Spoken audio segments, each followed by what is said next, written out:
அதற்கு வரும்படி பணிவன்போடு அழைக்கின்றோம். திவ்யா பேசு, அது நடந்துட்டே இருக்கு, நீ பேசணும்.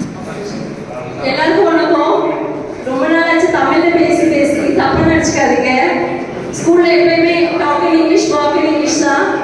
என் ப்ரிப்பரேஷன்லாம் பண்ணல. இருந்தாலும் எங்க மாமா ஃபோன் பண்ணி நீ பேசுனாரு, நான் பேசுறேன்னு சொல்லிட்டேன். ஸோ அதனால கொஞ்சம் அட்ஜஸ்ட் பண்ணிக்கோங்க.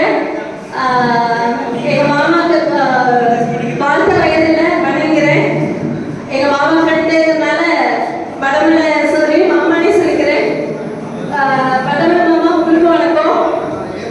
நான் வந்து இங்க பேசின எல்லாத்தோட மேபி நான் தான் ஏஜ் கம்மியா இருப்பேன்னு நினைக்கிறேன். எங்க மாமா வந்து கத்துக்கிட்ட ஒரு சில விஷயங்கள், எங்க மாமா நிறைய விஷயம் நான் கத்துக்கிறேன். எங்க மாமாக்கு நான் தான் ஃபர்ஸ்ட் பிள்ளைன்னு நினைச்சிட்டு நான் ரொம்ப பெருமைப்படுறேன். ஏன்னா வந்து எங்க ஃபேமிலியில எங்க அம்மா மாமால நான் தான் ஃபர்ஸ்ட் குழந்தை. அதனால எப்பயுமே வந்து நான் தான் எங்க மாமாக்கு ஃபர்ஸ்ட் குழந்தை அப்படிங்கிற கர்வம் எனக்கு இருந்துட்டே இருக்கும். இப்ப வந்து எங்க மாமா கிட்ட நான் கத்துக்கிட்ட ஒரு சில நல்ல விஷயம் அப்படின்னு நிறைய நல்ல விஷயம் மாமா இருக்கு. நான் கத்துக்கிட்டதுன்னா நட்பு, விடாமுயற்சி, எந்த ஒரு வேலை செய்யணும்னாலும் அது ஒரு ஃபாலோ தமிழ் எப்படி சொல்றது தெரியல, ஃபாலோன்னு வச்சுக்கோங்க. எங்க மாமா வந்து எங்க அம்மா சொல்லுவாங்க, எங்க அம்மாவோட பிரெக்னன்சில ஒரு இஷ்யூ ஆயிடுச்சு. அப்ப வந்து இந்த அளவுக்கு சோஷியல் மீடியாலாம் இல்லை. அப்ப வந்து எங்க அம்மாவுக்கு வந்து பிளட் தேவைப்பட்டுச்சு. கிட்டத்தட்ட ஒரு 100 மெம்பர்ஸ் வந்து வந்தாங்க எங்க அம்மாவோட பிளட் குரூப்பை மேட்ச் பண்ணிருக்கு. அதுல ஒரு நாள் பழமன மாமா இருந்தாரா தெரியல. ஆனா வந்து அந்த சோஷியல் மீடியா இல்லாதப்ப கூட அவ்வளோ ஃப்ரெண்ட்ஸ் வந்திருக்காங்க.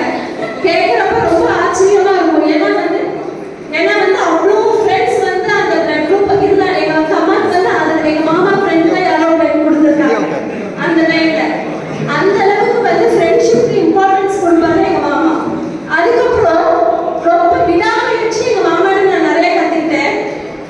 சின்ன வயசுல எவ்வளவு க்ளோஸா இருந்தாலும் பெருசாக எங்க மாமாட்ட நான் பேசவே மாட்டேன், பயந்துக்குவேன். எல்லாமே த்ரூ அத்தை தான். அத்தை நேற்று கூட ஃபோன் பண்ணி அத்தை என்ன பண்ணணும் என்ன பேசணும் அப்படின்னு கத்திட்டு தான் கேட்பேன். இல்லைன்னா உதவிடுங்க. விடாமுயற்சி அப்படிங்கிறது எங்க மாமாட்ட நான் கத்துக்கிட்டேன். அது ஏன்னா வந்து அந்த ஏஜ்ல கவர்மெண்ட் ஜாப் வாங்குறது எங்க மாமானால தான் முடியும். இனி என்னால எல்லாம் முடியல.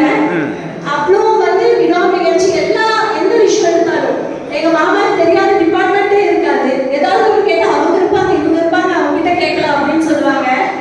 அதே மாதிரி ஒரு விஷயம் பண்றோம்னா அதுல கண்டிப்பா ஃபாலோ அப் இருந்தாதான் பண்ண முடியும்.